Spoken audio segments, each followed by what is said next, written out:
just sealed that hole back up.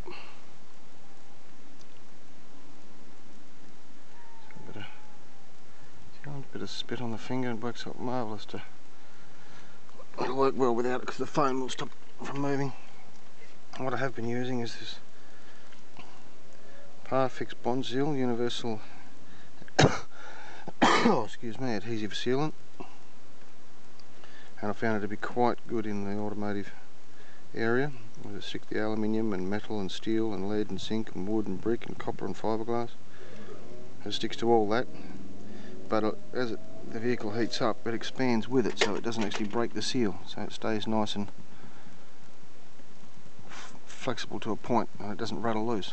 So I'll stick the cover back on and then we'll have a look at the back.